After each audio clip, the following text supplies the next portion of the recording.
Hello everyone, welcome back to Magnet Brains. My name is CS Payal Popli and जैसे कि आप मेरे पीछे देख ही सकते हैं, इस पर्टिकुलर वीडियो में हम देखने वाले हैं एक और मॉक टेस्ट। मैं बिजनेस स्टडीज का एक मॉक टेस्ट आपको ऑलरेडी करवा चुकी हूँ हमारी प्रीवियस वीडियो में। अगर अभी तक आपने नहीं देखा है प्लीज जाके देख लीजिए। यहाँ हम सेकंड मॉक टेस्ट के बारे में बात करेंगे, सेकंड मॉक टेस्ट के क्वेश्चंस देखेंगे और ये किस रेफरेंस में है, CUET के रेफरेंस में है। ठीक है, CUET में बहुत सारे डोमेन्स हैं जिनमें बिजनेस स्टडीज भी एक डोमेन था, तो जिन स्टूडेंट्स ने बिजनेस स्टडीज को चूज किया है वो इस मॉक टेस्ट को जरूर अटेम्प्ट कीजिए।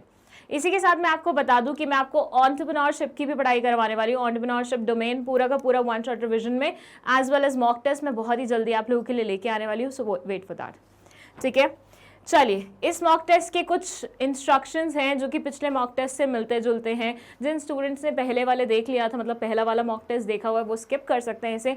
जिन्होंने नहीं देखा था मैं एक बार रिपीट कर रही हूँ। It says this paper consists of 50 MCQs, attempt any 40 out of 50। ये जो क्वेश्चन पेपर है इसमें 50 क्वेश्चंस हैं, मल्टीपल चॉइस क्वेश्चंस हैं जिनमें आपको 4 ऑप्शन मिलेंगे, आपको एक टिक करना होगा, लेकिन आपको अटेम्प्ट उनमें से सिर्फ और सिर्फ 40 करने हैं। देन है करेक्ट आंसर और most appropriate answer 5 marks.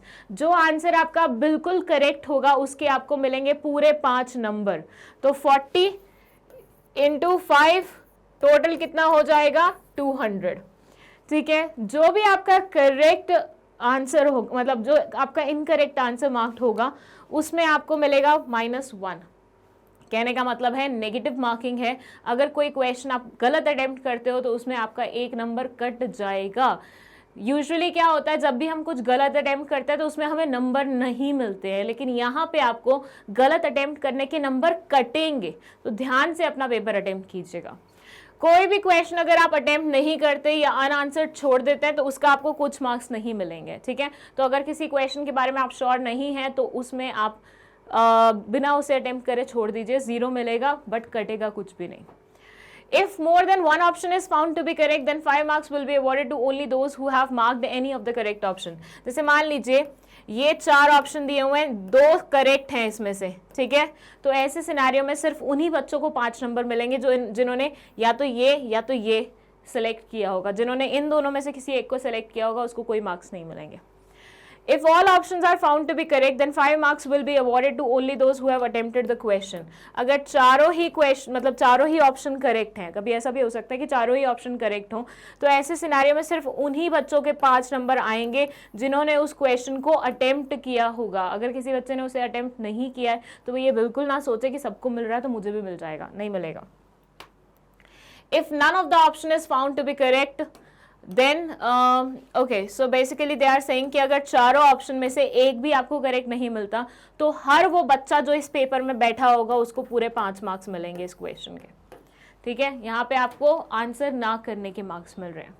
Calculator और any other electronic gadget are not permitted. Calculator या फिर किसी और प्रकार का इलेक्ट्रॉनिक गैजेट परमिटेड नहीं है एग्जाम हॉल में। सो अगर आप वो कैरी कर रहे हैं उसे आपको अपने एग्जामिनर को दे देना है, इन्विजिलेटर को दे देना है। ठीक है, चलिए अब इसके बाद आती है मेरी इंस्ट्रक्शंस। ये मॉक टेस्ट आप कैसे सॉल्व करने वाले हैं, इसके लिए सबसे पहले आप एक पेन या फिर आप एक नोटबुक लेके बैठेंगे। ठीक है, और नहीं, पेन, नोटबुक या पेपर लेके बैठेंगे, सॉरी माय बैड। ठीक है, तो पेन तो आपको चाहिए ही रहेगा, पेन या पेंसिल जो भी उठाना उठा लो। पेपर या नोटबुक दोनों में से कोई भी चीज़ उठा सकते हो। और उसके बाद जब मैं क्वेश्चन यहाँ पे तुम्हें दिखा रही होंगी उस क्वेश्चन को तुम्हें रीड करना है। तुम्हें क्या लगता है उसका क्या आंसर होगा वो अपने नोटबुक में लिखना है। ठीक है, उसके बाद मैं उस क्वेश्चन की हिंदी बताऊंगी। तो जिस बच्चे को थोड़ी भी कन्फ्यूजन है कि वो श्योर नहीं है उस आंसर के बारे में तो वो हिंदी से भी समझने की कोशिश कर सकता है। और उसके बाद मैं आंसर डिस्प्ले करूंगी जिसमें आपको चेक करना है कि आपने जो मार्क किया है क्या वो आंसर सही है कि नहीं है। ठीक है, सो बेसिकली आप कोई इस मॉक टेस्ट को बिल्कुल टेस्ट की तरह ही अटेम्प्ट करना है। यही नहीं कि एक वीडियो बनी हुई है, मैम क्वेश्चन दिखा रही है, मैम आंसर दिखा रही है, मैंने क्वेश्चन भी देख लिया, मैंने आंसर भी देख लिया, बात खत्म हो गई। नहीं, आपको इसको एक टेस्ट की तरह ही लेना है। आप ऐसे मानिए मैं क्वेश्चन दिखाऊंगी, आपको वो अटेम्प्ट करना है। ठीक है, अगर आपको ज़्यादा ही आलस आ रहा है, ज़्यादा ही तुम लेजी हो रहे हो तो तुम कॉमेंट सेक्शन में ही सारा काम कर लो। मतलब जो भी राइट आंसर मार्क करना है वो कॉमेंट सेक्शन में कर लो। ठीक है, नहीं पेपर पेन उठाना है, कोई दिक्कत नहीं है। बट बात यह है कि तुम्हें वीडियो के रूप में इसे नहीं देखना है। और अगर किसी स्टूडेंट को लगता है मेरी अभी तक प्रेपरेशन कंप्लीट नहीं हुई है तो उस स्टूडेंट के लिए स्पेशली मैं बता दूं कि पहले जाके अपनी प्रेपरेशन कंप्लीट करो, बुक अच्छे से पढ़ो और उसके बाद अटेम्प्ट करने के लिए आना। ठीक है, चलिए let's move to the first question. It says, in a cotton textile mill, various tasks, namely spinning, weaving, sizing, bleaching, etc., were divided to different groups of persons. Identify the principle of management stated here. First है unity of command, second है division of work, third है stability of personnel, fourth है unity of direction. बताइए. इन अ cotton textile mill, बताइए क्या होगा इसका answer. अच्छा, जब मैं हिंदी पे आ जाऊं बट अभी तक आप इसे अटेम्प्ट नहीं कर पाए हो तो पॉज कर लेना वीडियो को, ठीक है, और आराम से पढ़ के अपना आंसर करना. कोई दिक्कत नहीं है, कोई जल्दबाजी नहीं है फिलहाल के लिए. पेपर में जल्दबाजी दिखाएंगे, यहाँ पे अभी हम सीख रहे हैं, ठीक है. सो ये बोल रहे हैं कि एक कॉटन टेक्सटाइल मिल है जिसमें बहुत सारी टास्क रहती हैं. स्पिनिंग रहती है, वीविंग रहती है, साइजिंग रहती है, ब्लीचिंग रहती है. इन सबको हमने अलग अलग लोगों को बांट दिया है. Identify the principle of management stated here. यहाँ पे एक मैनेजमेंट का कौन से वाला प्रिंसिपल मतलब छुपा हुआ है वो आपको आइडेंटिफाई करना है. Unity of command, division of work, stability of personal या यूनिटी ऑफ डायरेक्शन. बहुत सिंपल है, सरल है बिल्कुल. आप काम को बांट रहे हैं, काम को बांट रहे हैं मतलब क्या कर रहे हैं, आप डिविजन ऑफ वर्क कर रहे हैं. So B will be the correct answer of question number 1. चलिए, now let's move to question number 2. It says a good manager works through a combination of which of the following. Practice, division of work, stability of personal, unity of direction. एक अच्छा manager, Hindi बता दूं ना, एक अच्छा manager works through a combination of the following. किस चीज के कॉम्बिनेशन से काम करता है. Practice, division of work, stability of personal, unity of direction.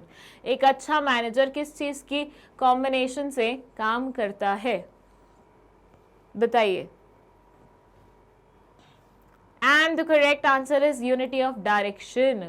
मतलब सब एक ही डायरेक्शन में मूव करे, ये इंश्योर करना, ठीक है. एक अच्छा मैनेजर ये करेगा. Question 3. Even though the political conditions vary from country to country, they impact the sentiment of an investor in the business. If the instability of the political conditions cause uncertainty and make it difficult for him to predict the future, which feature of the business environment is being highlighted in the above statement? First है specific and general forces, second है dynamic nature, third है relativity, fourth है all of the above. Case based question है ये, इसका answer बताइए क्या होगा. ज़्यादा समय लग रहा है तो पॉज कर लीजिए वीडियो को. मैं वैसे भी साइड में खड़ी हूँ, आपके कंटेंट के बीच में नहीं अड़ूंगी, वरना कुछ बच्चे लिख देते हैं मैडम आप साइड तो होती ही नहीं हो. चलिए हिंदी बताओ.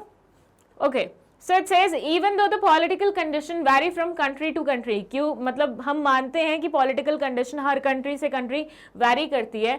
दे impact the sentiment of investors in the business. ये जो सेंटिमेंट्स होते हैं इन्वेस्टर्स के बिजनेस में उसको भी इम्पैक्ट करती है. If the instability of the political conditions cause uncertainty and make it difficult for him to predict the future.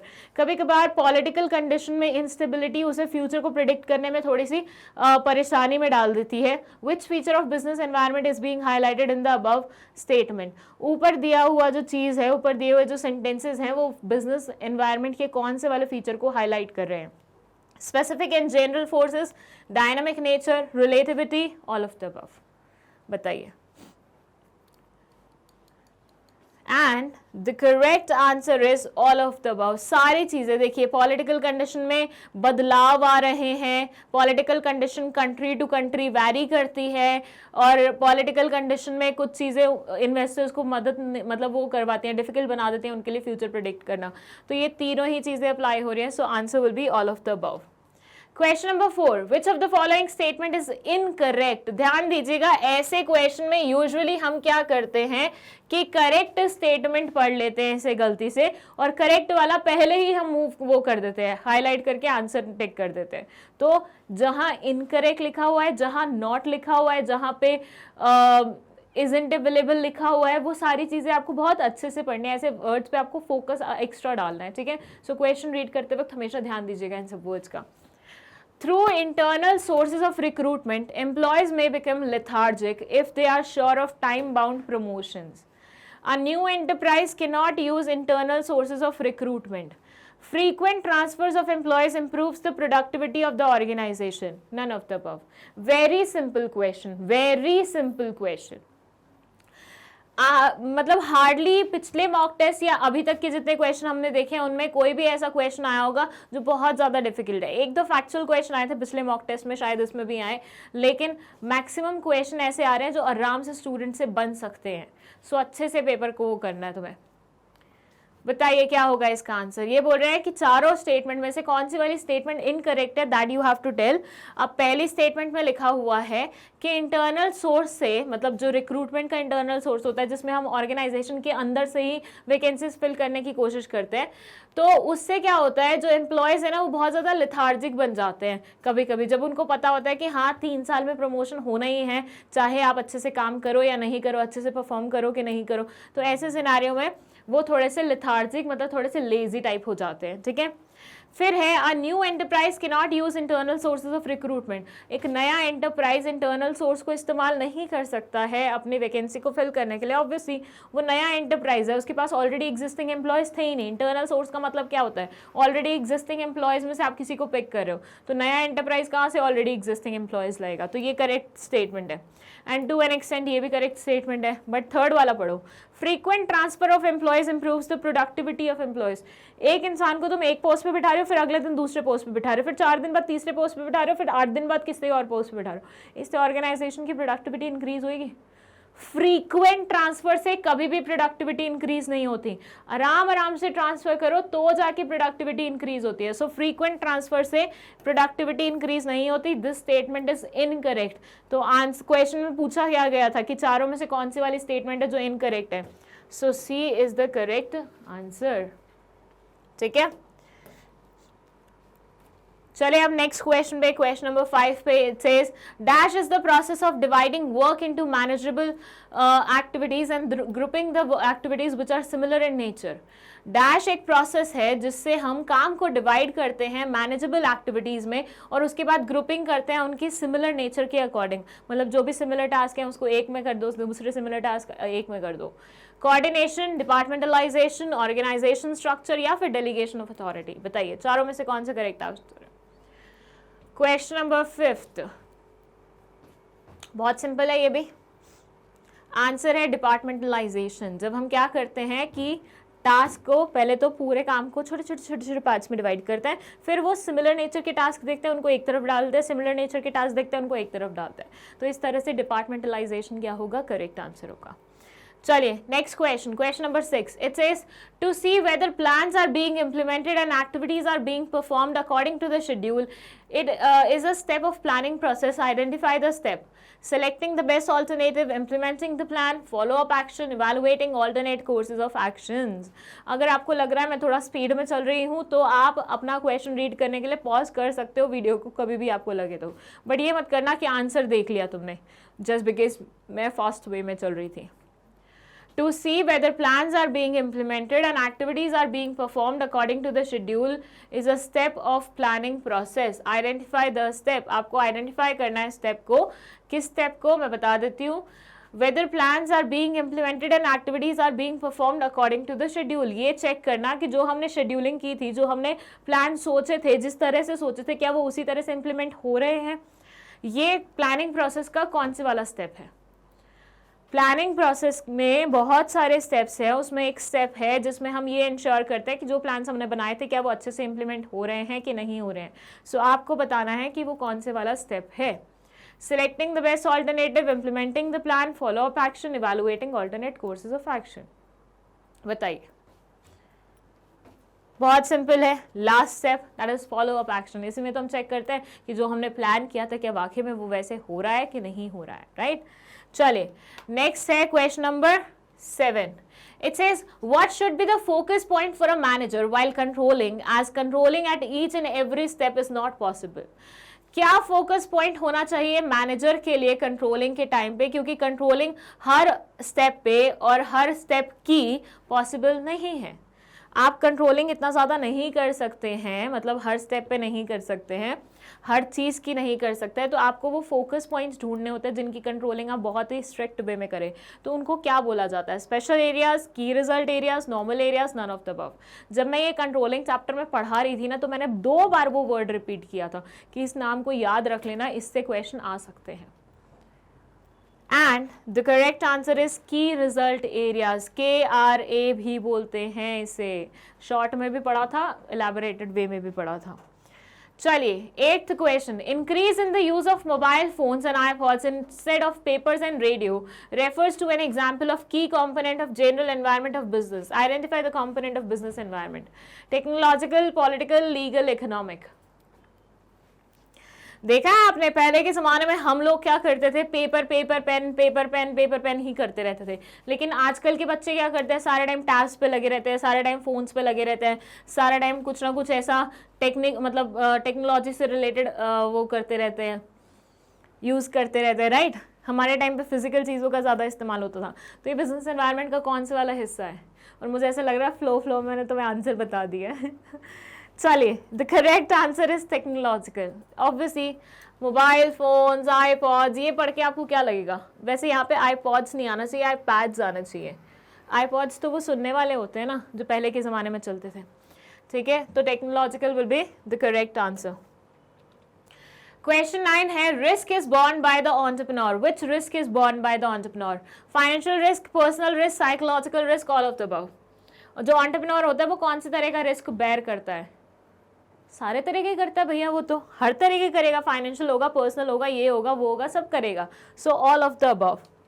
Question 10, which of the following statement is incorrect? Again there is this question जहाँ पे आपको बताना है 4 statement में से कौन से वाली स्टेटमेंट इनकरेक्ट है। Financial planning is the process of estimating the fund requirement of a business and specifying the sources of funds. The objective of financial planning is to ensure that enough funds are available at right time. Financial planning is a substitute of financial management. None of the above. Wow, बहुत simple question है, बहुत simple. बताइए। They are saying financial planning एक process है जिसमें हम estimate करते हैं फंड रिक्वायरमेंट हमारी कितनी है और हमें डिफरेंट सोर्सेज में से कहाँ से फंड्स मिल सकते हैं। दूसरा है फाइनेंशियल प्लानिंग का ऑब्जेक्टिव है इनफ फंड्स को राइट टाइम पे अवेलेबल कराना। और थर्ड है फाइनेंशियल प्लानिंग सब्स्टिट्यूट है फाइनेंशियल मैनेजमेंट का। और नन ऑफ द अबव। सोच के देखा, बहुत सिंपल है। ये दोनों स्टेटमेंट बिल्कुल ठीक है, बट ये statement financial planning financial management का वो है भाई। एक प्लानिंग है, एक मैनेजमेंट है। मैंने आपको पहले ही बताया था, मैनेजमेंट में अलग अलग फंक्शंस होते हैं, planning, organizing, staffing, directing, controlling. तो मैनेजमेंट इन सारे फंक्शन से मिलके बनता है, जबकि यहाँ पे सिर्फ और सिर्फ एक फंक्शन के बारे में बात हुई है। सो ऐसे सिनेरियो में how can you say this can replace this? So answer क्या होगा आपका? सी, ये इनकरेक्ट स्टेटमेंट है।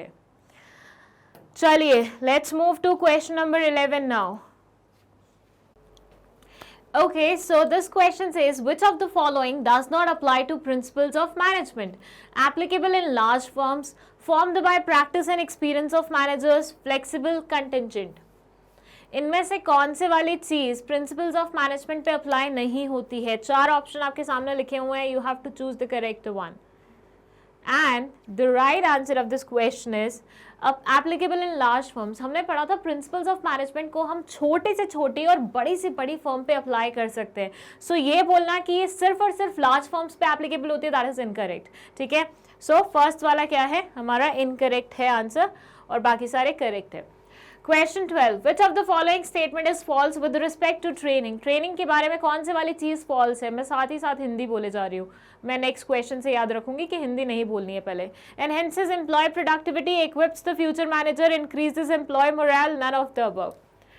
Which of the following statement is false with respect to training? Training के बारे में नीचे दी हुई कौन सी वाली स्टेटमेंट false है?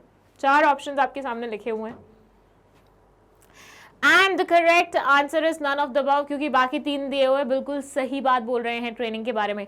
ट्रेनिंग से एम्प्लॉयज की प्रोडक्टिविटी इंक्रीज होती है, ट्रेनिंग से कहीं ना कहीं फ्यूचर मैनेजर इक्विप होते हैं, मतलब future manager as like employees के अंदर फ्यूचर मैनेजर बनने वाली वो क्षमताएं आ जाती है, और ये एम्प्लॉयज के मोरल को भी इंक्रीज करता है। ठीक है, चलिए नेक्स्ट क्वेश्चन है क्वेश्चन नंबर 13। ये थोड़ा बड़ा क्वेश्चन है तो मैं एक बार रीड कर देती हूँ आप लोगों के लिए। It says ROX Limited wanted to increase their market share by 4.5% in next 2 years.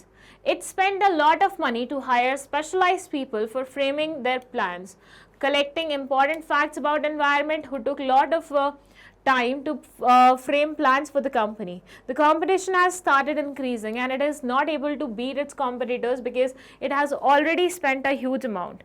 The plan failed and company suffered a huge loss. Identify the limitation of planning stated in the above case. First option है planning involves huge cost. Second है planning may not work in a dynamic environment. Third है planning is time consuming process. और fourth है all of the above. चलिए बताइए क्या होगा इसका आंसर, और फिर मैं आपको इसकी हिंदी बताती हूँ. रीड करने में ज़्यादा समय लग रहा है, पॉज कर लीजिए. Okay, ROX Limited wants to increase their market share by 4.5% in next 2 years. ये जो कंपनी है ये अपना मार्केट शेयर इंक्रीज करना चाहती है अगले 2 सालों में 4.5% से. It spent a lot of money to hire specialized people for framing their plans. इन्होंने बहुत सारे लोगों को, स्पेशलाइज नॉलेज वाले लोगों को हायर किया है प्लान्स बनाने के लिए, इंपॉर्टेंट फैक्ट्स कलेक्ट करने के लिए एनवायरनमेंट से, और who took a lot of time to frame plans for the company. और इन लोगों ने बहुत ज़्यादा टाइम भी लिया प्लान्स फ्रेम करने के लिए कंपनी के लिए. The competition has started increasing and it is not able to beat its competitor because it has already spent huge amount. Competition बहुत बढ़ गया और ये अपने कॉम्पिटिटर्स को बीट नहीं कर पाए क्योंकि इन्होंने ऑलरेडी बहुत बड़ा अमाउंट स्पेंड कर दिया था. The plan failed and company suffered a huge loss. Company ने बहुत बड़ा लॉस सफ़र किया क्योंकि इनका प्लान फेल हो गया था.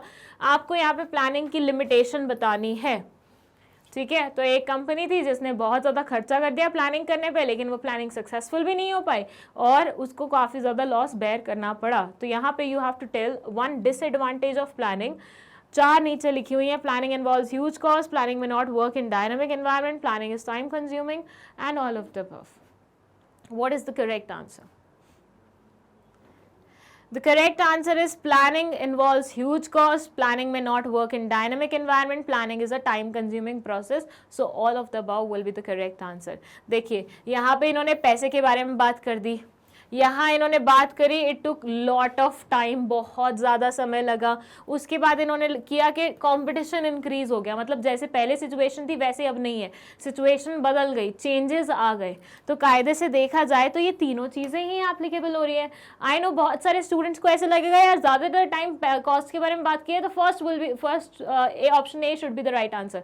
बट नहीं, तुम सारे सेंटेंसेस पढ़ो. इन्होंने टाइम के बारे में भी यहाँ पे बात करी है, इन्होंने कॉम्पिटिशन इंक्रीज हो गया बीच में उसके बारे में भी बात की, और फिर फाइनली उन्होंने पैसे के बारे में भी बात करी है. तो तीनों एस्पेक्ट्स के बारे में क्योंकि बात हुई है इसलिए all of the above will be the correct answer. ठीक है, आई होप सारे स्टूडेंट्स ने डी ही मार्क किया था. 4th क्वेश्चन है. किसी भी क्वेश्चन में किसी भी तरह का दिक्कत जाए, डाउट जाए, वो आप कमेंट सेक्शन में मेंशन कर सकते हो. जब हम डाउट सेशन लेंगे उसमें हम क्लियर कर देंगे उससे. ठीक है. Full form of NSDL is national securities depository limited, national share depository limited, national securities development limited, national share development limited. बहुत ही सरल क्वेश्चन है, बहुत ही इजी क्वेश्चन है और फैक्चुअल क्वेश्चन है. क्या है करेक्ट आंसर? हमारा करेक्ट आंसर है A, national securities depository limited, NSDL. ठीक है, बाकी सारे रॉन्ग आंसर्स हैं और आपने ये आई गेस पढ़ा ही होगा CDSL और NSDL.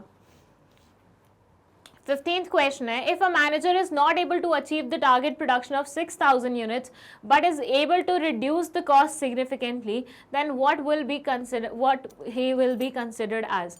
Only efficient, only effective, both efficient and effective, neither efficient nor effective. Mock test 1 में भी इस तरह का नेचर का क्वेश्चन आया था और मैंने उस टाइम पे आपको बोला था ये आपके पेपर में भी आ सकता है. इफेक्टिव और एफिशिएंसी बेस्ड क्वेश्चंस आराम से पूछे जा सकते हैं प्रैक्टिकल वे में. सो अच्छे से पढ़ के जाना है इस टॉपिक को. एक मैनेजर था, is not able to achieve the target production of 6,000 units. इसको टारगेट प्रोडक्शन दिया गया था 6,000 यूनिट्स कंप्लीट करने का, तो वो ये नहीं कर पाया complete. But is able to reduce the cost significantly, but वो कॉस्ट को रिड्यूस कर पाया. कॉस्ट को तो उसने रिड्यूस कर दिया, लेकिन जो टारगेट उसे दिया गया था 6,000 यूनिट्स का वो कंप्लीट नहीं कर पाया. तो ऐसे सिनेरियो में हम उसे सिर्फ एफिशिएंट बोलेंगे या सिर्फ इफेक्टिव बोलेंगे या दोनों इफेक्टिव और एफिशिएंट बोलेंगे या दोनों ही नहीं बोल सकते हैं. And the correct answer is only efficient, क्योंकि वो टारगेट कंप्लीट नहीं कर पाया. टारगेट कंप्लीट करता तो वो क्या बनता है? इफेक्टिव बनता. लेकिन वो कॉस्ट को रिड्यूस कर पाया तो वो अभी क्या बना है? एफिशिएंट बना है. Okay, 16th, match the following, my favorite. चलिए, match the following functions of financial markets in column 1 with their correct meaning in column 2. Allocated function, facilitating price discovery, financial assets liquidity. यहाँ लिखा हुआ है establish a price for the financial asset through interaction between households and business firms. Easy purchase and sale of financial assets. Mobilization of savings and channelizing them into the most productive use. फटाफट इसका answer बता दो, क्योंकि match the following में मुझसे इंतजार नहीं होता आंसर करने से पहले. डन, बता दूं अब मैं आंसर. मैंने क्या बताया था, मैच द फॉलोइंग में हमेशा पहले ऐसे आंसर मार्क करके देखना और ऑप्शंस लिखना और उसके बाद चारों ऑप्शन में से देखना कि तुम्हारा ऑप्शन किसके साथ मैच कर रहा है. सो फर्स्ट था यहाँ पे facilitating price discovery. Households, demand और सप्लाई दोनों अगर साथ आएंगी तो क्या होगा, प्राइस डिस्कवरी होएगी. Financial asset liquidity, easy purchase and sale of financial assets. So हमारा क्या बन रहा है, ए को हमने 3 के साथ मैच किया है, बी को हमने 1 के साथ मैच किया है, सी को हमने 2 के साथ मैच किया है. अब देख लेते हैं ऑप्शंस में से कोई ऐसा ऑप्शन है 3 1 2 3 1 2 और मेरे को डी ऑप्शन वैसा लग रहा है. So D will be the correct answer. Understood. Match the following हमेशा ऐसे ही सॉल्व करने हैं आपको. चलिए, question 17, state a remedy to solve the problems of women entrepreneurs. Social attitude, finance sales, stiff competition, supervision. बताइए, state a remedy to solve the problems of women entrepreneurs. Women entrepreneurs के लिए उनकी problems को solve करने के लिए एक remedy state कीजिए. Social attitude, finance sales, stiff competition या फिर सुपरविजन. बताइए क्या होगा आपका correct answer. Okay, so answer है इसका, क्या हिंदी तो बता दी मैंने ऑलरेडी, तो आंसर होगा इसका फाइनेंस सेल्स. एंटरप्रेन्योर्स को हमेशा पैसे की आवश्यकता होती है, तो विमेन एंटरप्रेन्योर्स हो या मैन एंटरप्रेन्योर हो, बात तो सेम ही है. It says question 18, even after opening up of Indian economy in 1991, foreign companies found it extremely difficult to cut through the bureaucratic red tape to get permits for doing business in India, which created a negative impact on business. Identify the dimension of the business environment which led to the creation of negative impact on business. Social environment, technological environment, political environment, legal environment. चलिए बताइए. पहले अपनी तरफ से try कीजिए, उसके बाद मैं हिंदी बताती हूँ. एंड मैं हिंदी बताना शुरू कर रही हूँ. जिसका नहीं हुआ है वो पॉज कर सकते हैं वीडियो को. It says even after opening up of the Indian economy in 1991 में इंडियन इकोनॉमी जब खुल गई थी तब भी foreign companies found it extremely difficult to cut through the bureaucratic red tape. तब भी बाहर वाली कंपनीज को इंडिया में आना इतना डिफिकल्ट लगता था because of the red tapism. Red tapism समझते हैं, जो हमारे यहाँ पे ब्यूरोक्रेट्स होते हैं वो जो ये झोलझाल करते हैं, मतलब ज़बरदस्ती के काम खिंचवाते हैं, एक पेपर की जगह 10 पेपर सबमिट करवाएंगे, फॉर्मेलिटीज़ बढ़ा देंगे, मेहनत करवाएंगे ज़बरदस्ती की, उसे बोला जाता है. तो कहीं ना कहीं फॉरेन कंपनीज वालों को बड़ी दिक्कत होती थी सारी चीज़ों में, परमिट्स लेने में, डूइंग बिजनेस, ताकि वो इंडिया में बिजनेस कर सके. तो इसकी वजह से एक बहुत नेगेटिव इम्पैक्ट क्रिएट होता था. सो बेसिकली क्या बोल रहे हैं कि भैया 1991 में हमने दो बोल दिया था, LPG रिफॉर्म्स आ गए हैं, हम अपनी बाउंड्रीज को खोल रहे हैं फॉरेनर्स के लिए, वो आके यहाँ पे अपनी कंपनी सेट कर सकते हैं. बट अगर प्रैक्टिकली देखें तो कंपनी सेट करना फॉरेनर्स के लिए बहुत ज़्यादा डिफिकल्ट था, बिकॉज रेड टेपिज्म बहुत ज़्यादा था और ये बहुत गलत इम्पैक्ट डालता था हमारे बिजनेस डायमेंशन पे. Identify the dimension of business environment. आपको आइडेंटिफाई करना है बिजनेस एनवायरनमेंट का वो dimension which led to the creation of negative impact on business. की वजह से नेगेटिव इम्पैक्ट क्रिएट हुआ बिजनेस पे. Social environment, technological environment, political environment, legal environment. बताइए, रेड टेपिज्म के बारे में जो बात हुई है ऊपर, वो कौन से वाले एनवायरनमेंट का हिस्सा मानी जाएगी? And the correct answer is political environment. देखो, सोशल एनवायरनमेंट सोसाइटी से रिलेटेड होते हैं, टेक्नोलॉजिकल एनवायरनमेंट टेक्नोलॉजी अपलिफ्टमेंट से रिलेटेड होते हैं, लीगल एनवायरनमेंट लॉ से रिलेटेड होते हैं. बट यहाँ पे क्योंकि रेड टेपिज्म के बारे में बात हुई है, ब्यूरोक्रेसी के बारे में बात हुई है, तो ये पॉलिटिकल एनवायरनमेंट का हिस्सा माना जाएगा. ठीक है, ओके. इस नेचर के क्वेश्चन भी बहुत ज़्यादा आते हैं, मैंने अक्सर देखा है, तो प्लीज़ इसको थोड़ा सा अच्छे से देख के जाना, सारे डायमेंशन बिजनेस एनवायरनमेंट के एग्जांपल्स के साथ अच्छे से पढ़ के जाना. क्वेश्चन 19 बोलता है which of the following functions of marketing helps in building customers loyalty and in promoting its sales. Standardization, branding, pricing of products, grading, बताइए। Which of the following functions of marketing helps in building customers loyalty and in promoting its sales? कौन से वाला function marketing का मदद करता है customer की loyalty को बिल्ड करने में और सेल को प्रमोट करने में? Standardization, branding, pricing of products या फिर ग्रेडिंग, बताइए। And the correct answer of this question is branding. Branding आपकी मदद करता है आपकी कस्टमर लॉयल्टी बिल्ड करने में, क्योंकि कस्टमर डिफ्रेंशिएट कर पाता है ना। जैसे मैंने आपको कई बार बताया है कि कुछ ब्रांड्स ऐसे हैं जिनके प्रोडक्ट्स मुझे बहुत पसंद आते हैं, तो हर बार मैं कोशिश करती हूँ मुझे उसी ब्रांड के वो मिल जाए।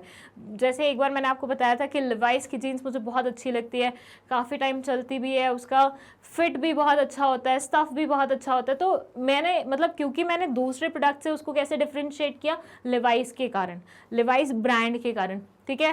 तो डिफ्रेंशिएट कर पाई तभी तो मैं उस पर्टिकुलर प्रोडक्ट के टूवर्ड्स लॉयल हो पाई, तभी मुझे लगा नेक्स्ट टाइम भी मुझे यही खरीदना है। तो किसी भी कस्टमर को अगर तुम्हें लॉयल बनाना है तो पहले उसे तुम्हारे प्रोडक्ट और कॉम्पिटिटर्स के प्रोडक्ट में डिफ्रेंसिएशन आनी चाहिए, और वो क्रिएट करती है ब्रांडिंग। 20th क्वेश्चन बोलता है which of the following statement is true for management as a science? हमने पढ़ा था मैनेजमेंट प्योर साइंस नहीं होती बट इम्प्योर साइंस होती है। तो इनमें से कौन से वाली स्टेटमेंट ट्रू है उसके रिगार्ड में? Existence of theoretical knowledge based on practice and creativity, principles based on experimentation या फिर प्रोफेशनल एसोसिएशन, बताइए। What will be your correct answer? Which of the following statements is true for management as a science? Existence of theoretical knowledge based on practice and creativity, principles based on experimentation, professional association. C. Answer यहाँ पे marked है principles based on experimentation, लेकिन kind of theoretical knowledge भी तो होता है ना science में और मैनेजमेंट में भी, दोनों ही चीज़ों में हमने पढ़ा था, राइट। तो यहाँ पे 2 आंसर्स करेक्ट होंगे। सो अगर ऐसा कोई क्वेश्चन आता है तो इनमें से अगर आप एक भी आंसर मार्क करेंगे तो आपको पूरे 5 मार्क्स मिल जाएंगे, ठीक है। चलिए नेक्स्ट क्वेश्चन पे चलते हैं। Question number 21 and it says dash is the short term finance repayable on demand with a maturity period of 1 day to 15 days।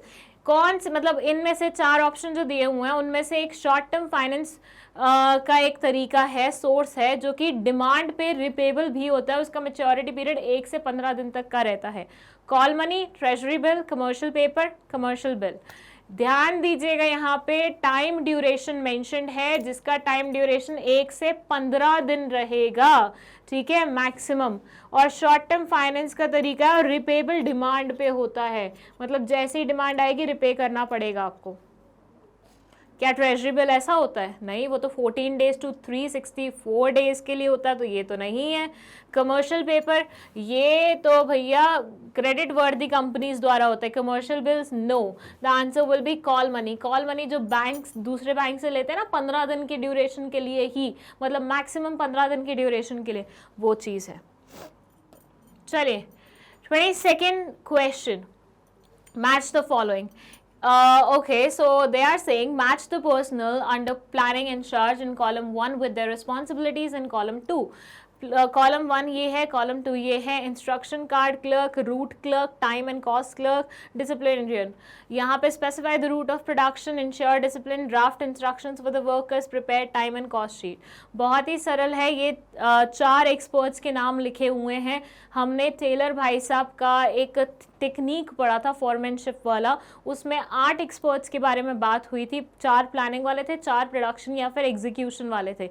तो आपको बस मैच करना है कौन किसके साथ मैच कर रहा है, कौन क्या काम करता था, कौन से वाला क्लर्क का क्या काम हुआ करता था, that you people have to match. बताऊं मैं इसका आंसर? अब आपको चाहिए तो 2 सेकेंड और ले सकते हैं, पॉज कर सकते हैं वीडियो को। देखिए, इंस्ट्रक्शन कार्ड क्लर्क ये क्या करता है? Draft instructions. मैंने आपको बताया था ना, जो नाम लिखा हुआ वो उसका काम वही है। तो इंस्ट्रक्शन मैच कर दो। रूट क्लर्क रूट बताता है, टाइम एंड कॉस्ट वाला टाइम और कॉस्ट शीट प्रिपेयर करता है, डिसिप्लिन वाला डिसिप्लिन मेंटेन करता है। तो 1 मैच करेगा 3 से, 2 मैच करेगा 1 से, 3 मैच करेगा 4 से और 4 मैच करेगा 2 से। तो ये बनेगा आपका 3 1 4 2। देख लेते हैं ऑप्शंस में कोई ऐसा ऑप्शन है 3142 सेकेंड वाला ऑप्शन है, तो second option will be your correct answer. चलिए next question, question number 23, it says which of the following are considered as the pillars of marketing. Marketing के पिलर्स कौन कौन से कंसिडर किए जाते हैं? Packaging, labelling, both A and B, none of the above. बताइए marketing के pillars कौन कौन से होते हैं? Answer is both A and B. Packaging भी मार्केटिंग का पिलर है, लेबलिंग भी मार्केटिंग का पिलर है, तो दोनों ही आंसर होंगे। Question 24, according to Union Budget 2022, both center and states government employee tax deduction limit has been increased from 10% to %। ये बोल रहे हैं यूनियन बजट 2022 के अकॉर्डिंग सेंटर और स्टेट गवर्नमेंट के जो एम्प्लॉयज हैं उनका TDS लिमिट हो गया है, इंक्रीज हो गया है 10% से कितना परसेंट? तो 4 ऑप्शन मेंशन है, बट ये देखो यहाँ पे लिखा हुआ है इंक्रीज फ्रॉम 10%, मतलब इंक्रीज तो हुआ है, और पहला ऑप्शन क्या दिया हुआ है 10%, मतलब ये तो 10% पहले भी था और 10% अभी भी है, इंक्रीज कहाँ हुआ इसमें? तो एक ऑप्शन तो आपका वैसे ही कॉमन सेंस से ही हट गया, बाकी 3 ऑप्शन में से आपको बता रहे हैं। ये फैक्चुअल क्वेश्चन है, मतलब 2022 के बजट को आपने, ये एक्चुअली आपकी बुक में ना कहीं बॉक्स में कहीं छुपा हुआ दिया होगा, ऐसा रहा होगा, अदरवाइज ऐसे करंट इवेंट्स में से नहीं पूछेंगे आपसे, ठीक है? तो कहीं ना कहीं किसी ना किसी बॉक्स में कोई इन्फॉर्मेशन दी होगी, उसको आपको अच्छे से पढ़ के जाना है। इसका करेक्ट आंसर है 14%, इंक्रीज हुआ था 10% से 14%, ठीक है? चलिए 25th, planning is required in all organizations at all levels and in all departments. Dash feature of planning is stated in the above statement. Planning is futuristic, planning is pervasive, planning is mental exercise, none of the above. बताइए planning is required in all organization at all levels and in all departments. Planning हर जगह required होती है। ये कौन से वाले feature के बारे में बात कर रहे हैं प्लानिंग की? करेक्ट आंसर है B, planning is pervasive. Pervasive का मतलब क्या होता है? हर जगह प्रेजेंट होना। चलिए next question, question number 26, assertion reason वाला क्वेश्चन आया हुआ है। असर्शन में बोल रहे हैं controlling ensures that resources are used in most effective and efficient manner, और रीजन में बोल रहे हैं in controlling each activity is performed in accordance with pre determined standards and norms. Assertion में इन्होंने एक सेंटेंस बोला है, रीजन में एक सेंटेंस बोला है। अगर आपको लगता है दोनों ही सेंटेंसेस करेक्ट हैं और रीजन में जो लिखा हुआ है वो असर्शन को क्लियरली डिफाइन करता है, तो ए आपका करेक्ट आंसर होगा। और दोनों सेंटेंसेस सही हैं लेकिन आपस में लिंक नहीं है, तो बी आपका करेक्ट आंसर होगा। और अगर इनमें से कोई भी एक सेंटेंस गलत है तो सी या डी में से आपका आंसर होगा। मैं हिंदी बता देती हूँ। It says controlling ensures that resources are used in the most effective and efficient manner. Controlling ensure करता है कि रिसोर्सेज मोस्ट एफिशिएंट और इफेक्टिव मैनर में इस्तेमाल हुए, और in controlling each activities performed in accordance with the pre determined standards and norms. Controlling में हर एक एक्टिविटी को आप प्री डिटर्मिन्ड स्टैंडर्ड्स और नॉर्म्स के अकॉर्डिंग परफॉर्म करते हैं। दोनों ही बातें कंट्रोलिंग से रिलेटेड है, but you have to tell कि क्या ये आपस में लिंक्ड हैं, एक दूसरे को मतलब एक दूसरे की अच्छे से एक्सप्लेनेशन दे पा रही हैं कि नहीं दे पा रहे हैं। And the correct answer is कि दोनों ही सेंटेंसेस करेक्ट हैं। ऊपर दिए हुए असर्शन और रीजन वाले दोनों ही सेंटेंस करेक्ट है, and for that matter reason में लिखी हुई चीज क्लियरली डिफाइन कर रही है असर्शन वाली चीज को। यस इंडीड, कंट्रोलिंग में जो लिखा होता है वो कंट्रोलिंग में जो करते हैं हम बेसिकली वो हम प्री डिटर्मिन्ड स्टैंडर्ड्स और नॉर्म्स के अकॉर्डिंग करते हैं, जिसके कारण कहीं ना कहीं हम रिसोर्सेज को एफिशिएंटली और इफेक्टिवली इस्तेमाल करते हैं। So A will be the correct answer. 27th question, assertion and reason. A small enterprise cannot afford to install an expensive control system. A small enterprise cannot afford to install an expensive control system. Reason में लिखा हुआ है control system loses some of its effectiveness when standards cannot be defined in quantitative terms. बताइए अब इसका answer क्या होगा? चलिए हिंदी है इसकी, a small enterprise can not afford to install और एक्सपेंसिव कंट्रोल सिस्टम। एक छोटा एंटरप्राइज सारे एक्सपेंसिव कंट्रोल सिस्टम को मतलब इंस्टॉल नहीं कर सकता, अफोर्ड नहीं कर सकता। बेसिकली क्या है, कंट्रोल सिस्टम ऐसा तो होता नहीं है कि भैया बोल दिया और बस हो गई चीज़, एक पूरी टेक्निक के साथ बनाया जाता है, टेक्नोलॉजी लगती है, पता नहीं क्या क्या लगता है, बहुत महंगा पड़ता है, तो एक छोटे एंटरप्राइज के लिए बहुत ज़्यादा मुश्किल होता है उसे अफोर्ड कर पाना। Control system loses some of its effectiveness when standards cannot be defined in quantitative terms. Control system कभी कभी अपनी effectiveness को lose कर देता है क्योंकि कुछ standards को हम quantitative terms में define नहीं कर सकते। हर एक चीज़ को आप percentage में थोड़ी ना बता सकते हो, हर एक चीज़ को आप numerical terms में थोड़ी ना बता सकते हो। तो यहाँ पे आपको बताना है कि दोनों स्टेटमेंट्स करेक्ट हैं और आर में जो लिखा हुआ है वो करेक्टली ए को एक्सप्लेन करता है या नहीं, या फिर दोनों सेंटेंसेस में से दोनों सेंटेंसेस करेक्ट है लेकिन एक दूसरे से रिलेटेड नहीं है, या फिर दोनों में से एक सेंटेंस गलत है। उसके according you will choose the right answer. चलिए बताइए फटाफट। And the correct answer is कि दोनों सेंटेंसेस सही हैं लेकिन आपस में एक दूसरे से रिलेटेड नहीं है। एक अगर एक्सपेंसिव चीज के बारे में बात करें, एक अगर कंट्रोल सिस्टम एक्सपेंसिव होता है उस चीज के बारे में बात करें, तो दूसरा क्वांटिटेटिव टर्म्स की वजह से कैसे स्टैंडर्ड्स इनइफेक्टिव हो जाते हैं, कैसे स्टैंडर्ड्स प्रॉपर्ली बन नहीं पाते, उसके बारे में बात कर रहे हैं। तो दोनों ही अलग अलग चीजों के बारे में बात कर रहे हैं। Question 28. Name the principle of scientific management which suggests the introduction of scientific investigation and analysis. Science, not rule of thumb. Harmony, not discord. Cooperation, not individualism. Development of each person to his or her greatest efficiency and prosperity. चलिए बताइए क्या होगा इसका correct answer. Name the principle of scientific management which suggests the introduction of scientific investigation and analysis. आपको scientific management मतलब Taylor भाई साहब द्वारा जो प्रिंसिपल दिए गए थे उनमें से किसी एक प्रिंसिपल का नाम लिखना है which suggests the introduction of scientific investigation and analysis, जो सजेस्ट करता है साइंटिफिक इन्वेस्टिगेशन और एनालिसिस, जिसने उस पर्टिकुलर चीज का इंट्रोडक्शन कराया।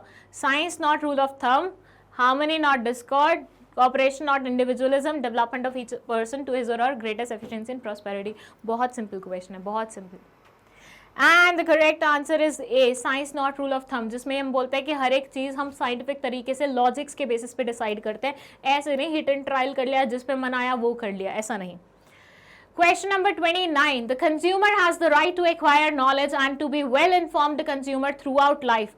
Identify the rights stated in the above lines. Right to seek redressals, right to be heard, right of consumer awareness, right to choose. बताइए। The consumer has the right to acquire knowledge and to be well-informed consumer throughout life. Consumer के पास right है knowledge acquire करने का और उसको हर एक चीज़ के बारे में अच्छे से information होनी चाहिए उसकी पूरी ज़िंदगी में। बताइए ये कौन से वाला राइट है। And the correct answer is right of consumer awareness, consumer को अवेयर बनाना। वैसे यहाँ पे अगर राइट टू इन्फॉर्मेशन भी होता ना वो भी सही रहता, ठीक है, क्योंकि इन्फॉर्मेशन लेने का भी वो है, लेकिन क्योंकि यहाँ पे स्पेसिफिकली उन्होंने एक्वायर नॉलेज कर दिया और उसके बाद उन्होंने वेल इन्फॉर्म्ड टाइप्स वो कर दिया, तो इसलिए राइट आंसर क्या होगा, राइट ऑफ कंज्यूमर अवेयरनेस। चलिए नेक्स्ट है क्वेश्चन नंबर 30। ये बोलता है dash method of training is suitable when employees are required to handle sophisticated machinery. Apprenticeship programme, internship training, vestibule training, induction training. Dash method of training is suitable when employees are required to handle sophisticated machinery।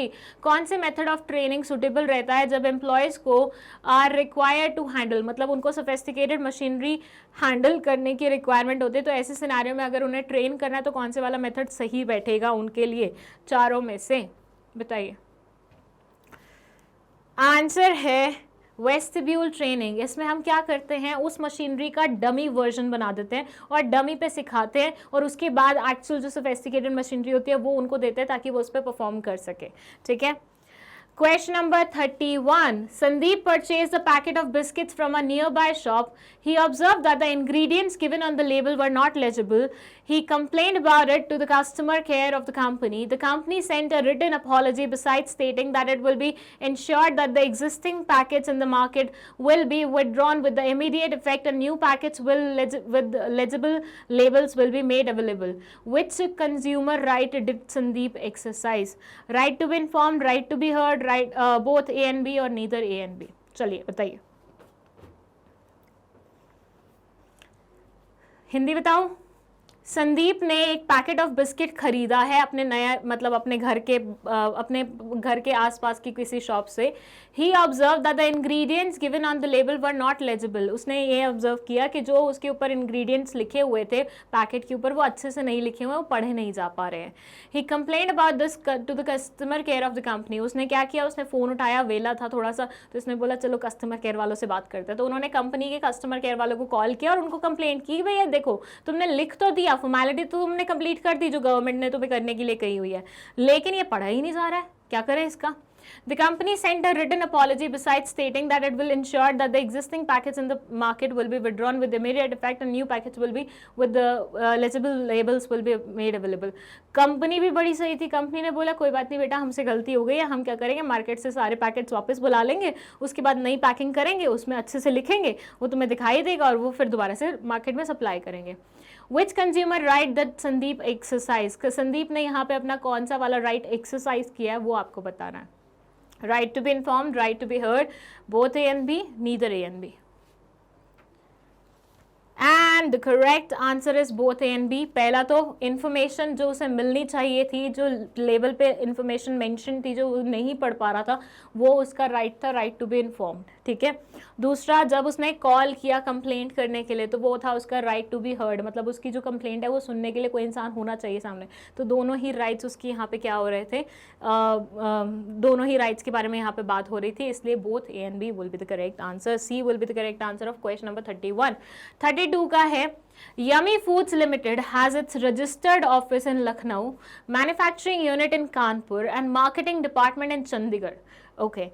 Dash type of organizational structure should be adopted by the company to achieve its objectives. Yummy Foods Limited has its registered office in Lucknow, manufacturing unit in Kanpur, marketing department in Chandigarh. Dash type of organizational structure should be adopted by the company to achieve its objective. Functional, divisional, both A and B, neither A and B. चलिए बताइए. जो yummy food है उनका registered office Lucknow में है, manufacturing unit Kanpur में है, marketing department Chandigarh में बैठा हुआ है. ऐसी ऑर्गेनाइजेशन को किस तरह की ऑर्गेनाइजेशनल स्ट्रक्चर को चुनना चाहिए, फंक्शनल को, डिविजनल को, बोथ ए एंड बी को, या फिर नीदर ए एंड बी? बताइए. The correct answer is functional structure, क्योंकि आप बाइफिकेशन देख रहे हैं. रजिस्टर्ड ऑफिस है लखनऊ में, मैन्युफैक्चरिंग अलग जगह हो रही है, मार्केटिंग अलग जगह हो रही है, तो डिपार्टमेंटलाइजेशन किसके बेसिस पे किया हुआ है, फंक्शंस के बेसिस पे किया हुआ है. तो ऐसे ही इस पर्टिकुलर ऑर्गेनाइजेशन को फंक्शनल स्ट्रक्चर वो करना चाहिए. प्रोडक्ट ये कितने बना रही है उसके बारे में कोई मेंशन नहीं है, अगर वो मेंशन होता तो डिविजनल स्ट्रक्चर आता. ठीक है. So 33rd question है, which type of organizational structure is the most suitable when the size of the organization is large and producing one line of product? जब ऑर्गेनाइजेशन का साइज बड़ा होता है और वो एक ही लाइन ऑफ प्रोडक्ट को प्रोड्यूस कर रहे होते हैं, ऐसी ऑर्गेनाइजेशन को किस टाइप का ऑर्गेनाइजेशनल स्ट्रक्चर चूज करना चाहिए? Functional, divisional, both A and B, none of the above. बताइए. And the correct answer is functional structure. Again products के बारे में कोई बात नहीं हुई है, सिर्फ सिंगल लाइन ऑफ प्रोडक्ट्स में डील कर रहे हैं. और दूसरा बोला है लार्ज कंपनी है, large company single line of product में डील कर रही है, तो फंक्शनल स्ट्रक्चर ही अपनाएंगे ना. चलिए next 34. Samay wanted to purchase a car with the latest standards and possessing features to minimize pollution. He saw an advertisement and subsequently visited the showroom of the company where the car was displayed. In his discussion, the marketing manager told Samay that the company is providing credit facilities, maintenance services, and many other useful services on account of which the company is experiencing repeat sales and has been able to develop brand loyalty. Thus, dash marketing function is being discussed between the marketing manager and Samay. Branding, customer support service, promotion, physical distribution. बताइए. Samay wanted to purchase a car with the latest standards and possessing features to minimize pollution. Samay ऐसी car purchase करना चाहता था जिसमें latest standards और processing features हों लेकिन pollution बहुत कम करती हो. ही सॉ एन एडवर्टीजमेंट, उसने एक एडवर्टीजमेंट देखी और subsequently visited the showroom. Advertisement देख के शोरूम गया कंपनी के और वहाँ पे कार डिस्प्ले थी तो वो देखी उसने. In his discussion the marketing manager told Samay that the company is providing credit facilities. जब डिस्कशन कर रहा था मार्केटिंग मैनेजर से तो समय को उसने बताया कि हम क्रेडिट फैसिलिटीज प्रोवाइड कर रहे हैं, मेंटेनेंस सर्विसेज प्रोवाइड कर रहे हैं और many other other useful services on account which company is experiencing repeat sales, मतलब हमारी कंपनी की ये स्पेशलिटी है जिसकी वजह से हमारे पास रिपीट सेल्स आती हैं, and has been able to develop brand loyalty, और बहुत सारे लोग हमारे ब्रांड को लेके लॉयल भी हो गए हैं। Thus dash marketing function is being discussed between the marketing manager and समय। तो यहाँ पे मार्केटिंग का कौन से वाला फंक्शन मार्केटिंग मैनेजर और समय के बीच में डिस्कस हुआ है? तो भाई साहब ये देखने गए एक गाड़ी, मार्केटिंग मैनेजर इनके साथ बैठा, डिस्कशन करी, अपने कंपनी के बारे में बहुत कुछ बताया, अपनी कंपनी की ब्रांड लॉयल्टी कैसे बढ़ाई है उन्होंने उसके बारे में बताया। तो यहाँ पे बेसिकली मार्केटिंग का कौन से वाला फंक्शन डिस्कस हुआ है दोनों के बीच में? फर्स्ट है branding, customer support service, promotion, physical distribution. सोच के देखिए, सोच के देखिए क्या हुआ है दोनों के बीच में discussion. And the right answer is customer support service, मतलब किस तरह से वो कस्टमर्स की मदद करते हैं, मेंटेनेंस सर्विसेज देते हैं, यूजफुल सर्विसेज देते हैं, खरीदने के बाद भी वो उसे छोड़ते नहीं हैं, उनके साथ रहते हैं, उनको जो जो सर्विसेज चाहिए होते हैं देते हैं, उन सब चीज़ों के बारे में बात हुई है और उसी से वो इम्प्रेस करने की कोशिश कर रहे हैं सामने वाले इंसान को। तो yes, customer support service will be the right answer of question number 34। 35 question, 35th question actually I should say. The components of business environment keep on changing due to the changes in various circumstances. This shows that the business environment is dash dynamic, uncertain, complex, relative. The components of business environment keep on changing due to changes in various circumstances. This shows that the business environment is dash dynamic, uncertain, complex, relative. बताइए, हिंदी बताओ। Business environment के जो components होते हैं वो बदलते रहते हैं चेंजिंग सर्कमस्टांसेस के साथ। ये शो करता है कि बिजनेस एनवायरनमेंट क्या है, डायनामिक है, अनसर्टेन है, कॉम्प्लेक्स है, रिलेटिव है। बताइए, आंसर है डायनामिक। जो बदलते समय के साथ बदलता रहता है उसे हम क्या बोलते हैं? डायनामिक बोलते हैं। ठीक है, चलिए क्वेश्चन नंबर 36, ये क्या बोलता है?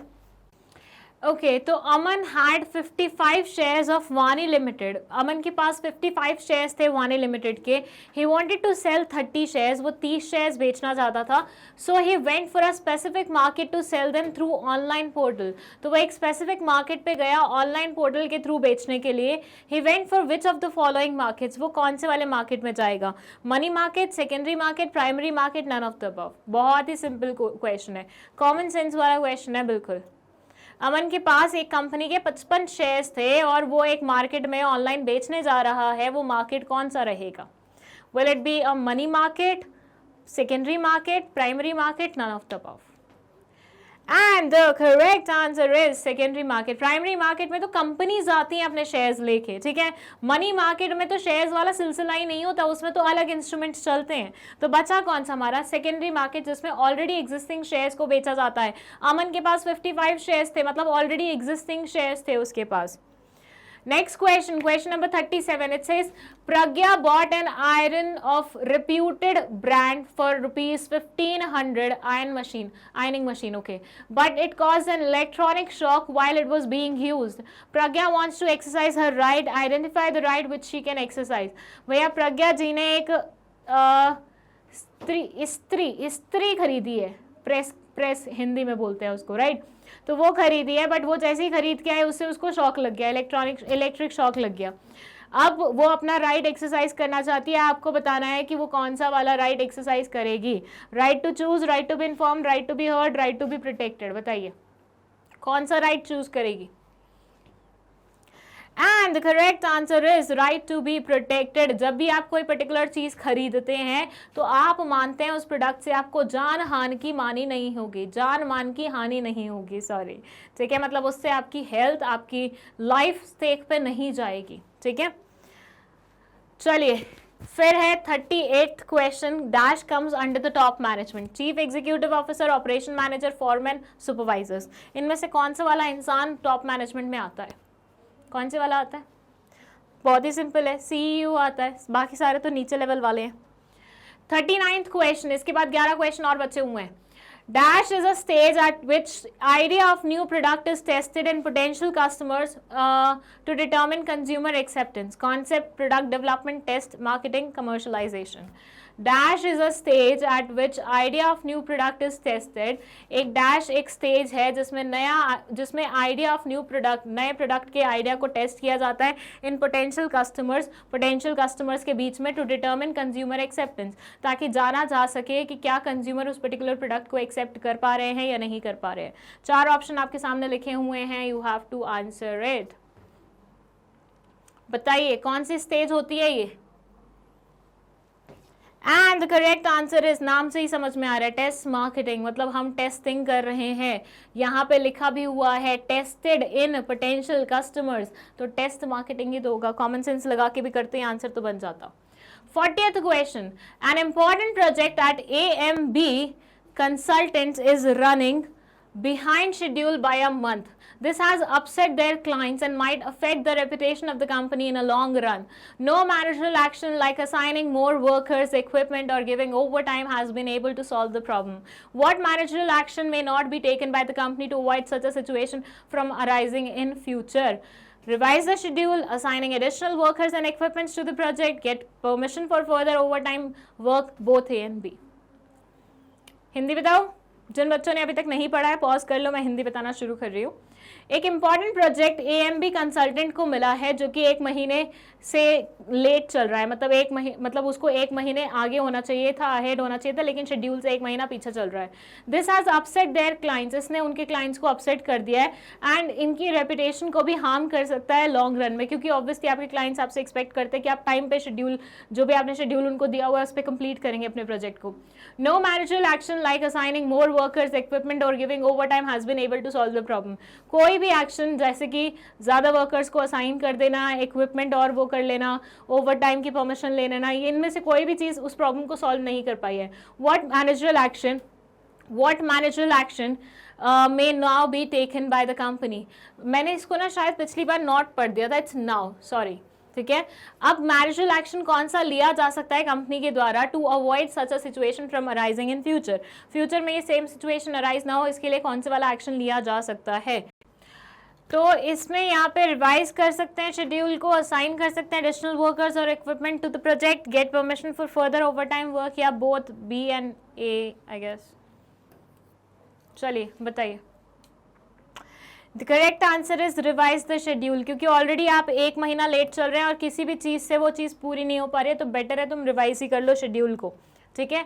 41st question, which of the following marketing functions is concerned with informing the customers about the firm's products? इनमें से कौन से वाला marketing, which of the following marketing function is concerned, इनमें से कौन से वाला marketing function ये काम करता है कि वो customers को firms के products के बारे में inform करता है? Physical distribution, promotion, marketing planning, market planning, packaging and labeling। बताइए। मार्केट में कस्टमर्स को के इंफॉर्मेशन देने के लिए इनमें से कौन से वाली मार्केटिंग फंक्शन परफॉर्म करती है ये पर्टिकुलर काम? And the correct answer of this question is promotion. Promotion से ही लोगों को इन्फॉर्मेशन मिलती है कि there is this product existing in the market. 42nd question, dash are the anticipated environments in which plans are expected to operate? Planning premises, forecasting, objectives, none of the above। Dash are the anticipated environments in which plans are expected to operate। Dash एक anticipated environment होता है जिसमें plans expect किए जाते हैं कि operate होंगे। Planning premises, forecasting, objectives, none of the above। And the correct answer is planning premises। Planning premises में बेसिकली हम प्रेमाइसेस सेट करते हैं जिसमें हम मानते हैं कि भैया यही सत्य है, क्योंकि हम फोकास्टिंग कर रहे हैं, फ्यूचर के बारे में हमें कुछ आइडिया नहीं है, तो पहले प्रेमाइस बना लेते हैं।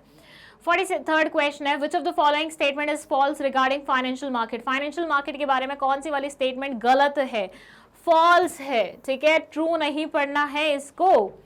फर्स्ट ऑप्शन है, financial markets complicate the purchase and sale of financial assets. Financial market complicate कर देते हैं फाइनेंशियल असेट्स की सेल और फाइनेंशियल असेट्स की परचेज और सेल को। सेकेंड ऑप्शन है, financial markets provide valuable information about securities being traded in market. Financial market बहुत वैल्यूएबल इन्फॉर्मेशन देते हैं सिक्योरिटीज की जो कि ट्रेड होते हैं मार्केट में। They provide liquidity to the financial assets, none of the above. मेरे को ऐसा लगता है मैंने फ्लो में तुम्हें आंसर ही बता दिया। बताइए कौन से वाला स्टेटमेंट गलत है फाइनेंशियल असेट के बारे में, फाइनेंशियल मार्केट के बारे में? And the correct answer is a. मैंने फ्लो में तुम्हें वैसे ही गंदा चेहरा बना के दिखा दिया था कि तो गलत बात बोल रहे हैं, तो फॉल्स ही तो बताना था, तो A will be the correct answer. चलिए 44th question. The foremost objective of financial management is maximization of market share, maximization of shareholders' wealth, maintenance of liquidity, profit maximization.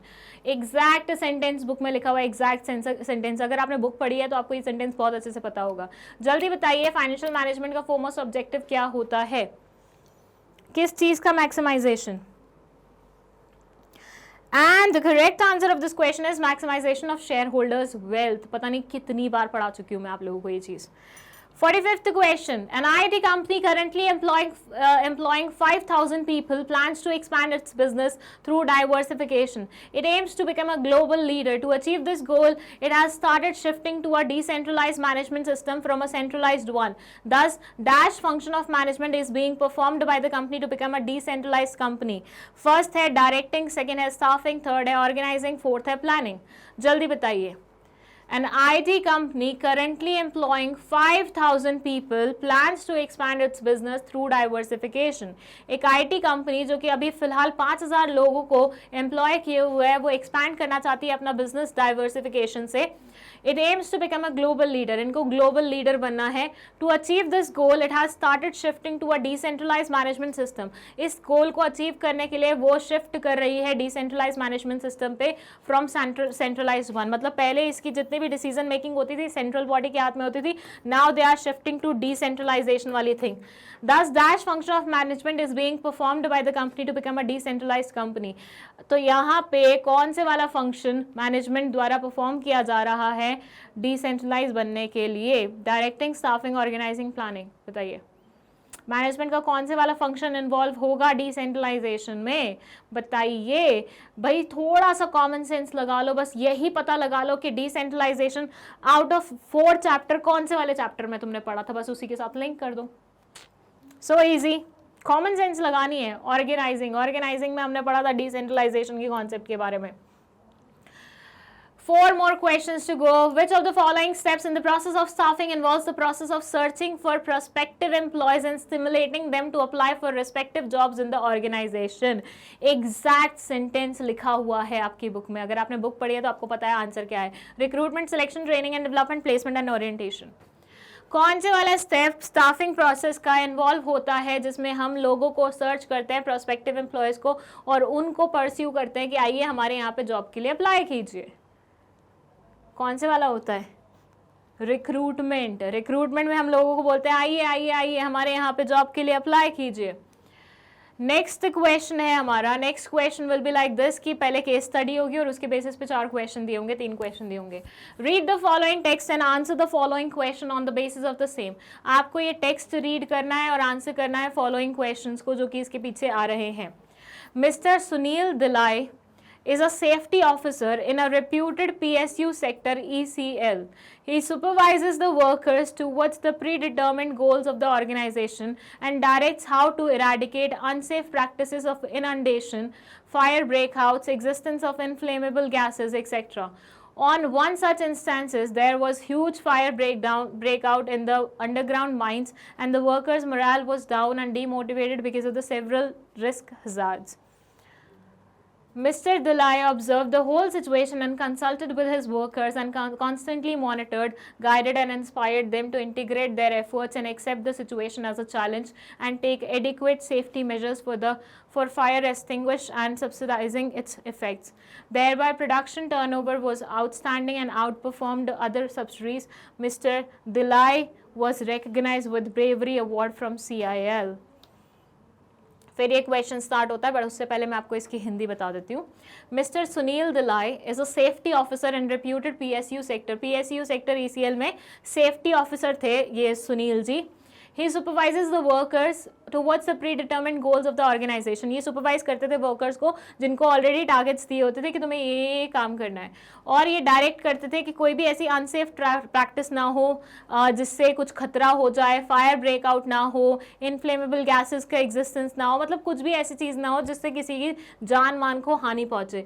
On such instances there was huge fire breakdown. लेकिन एक बार instance हुआ जहाँ पे बहुत बुरी वाली fire breakdown हुआ in the underground mines में, और वर्कर्स मोरल वाज डाउन, और ज़्यादातर वर्कर्स की मोरल डाउन हो गए थे बिकॉज आप अपने सामने अगर मौत को आते हुए देख लेते हैं तो आप थोड़ा सा तो डर ही जाते हैं, राइट.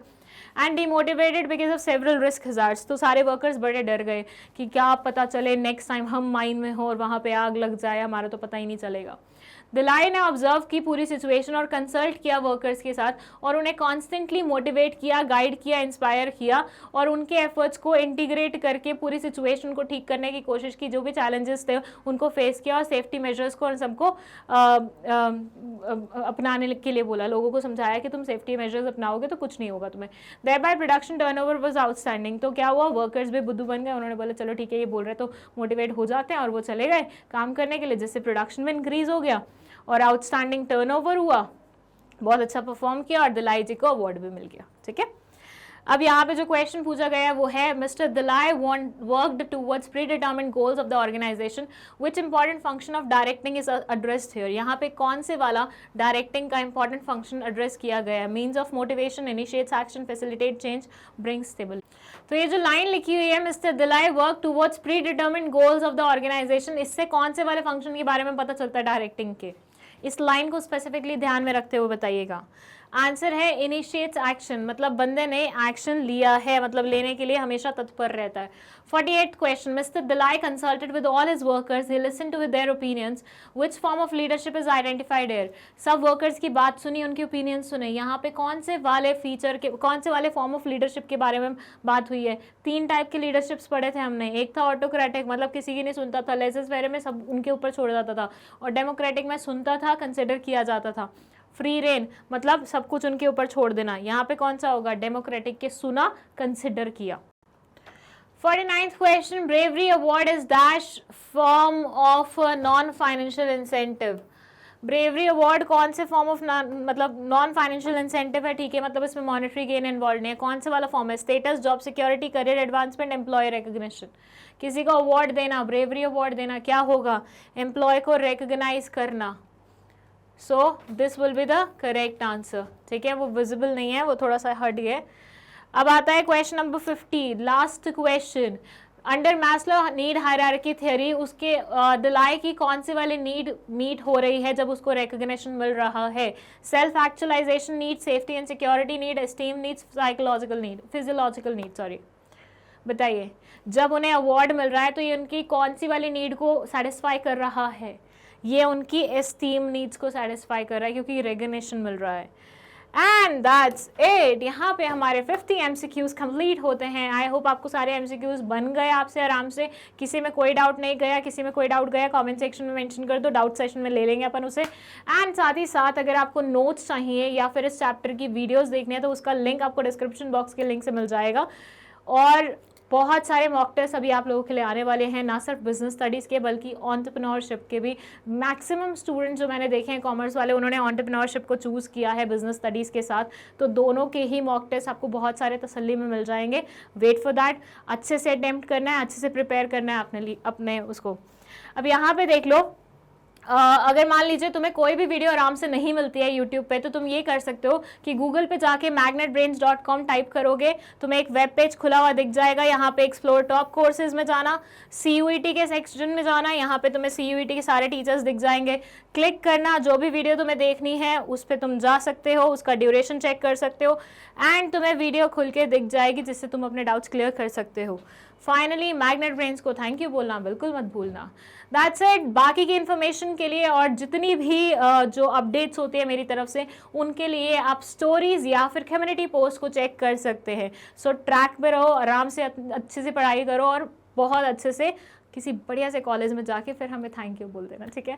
ओके, चलो, all the very best for watching this video.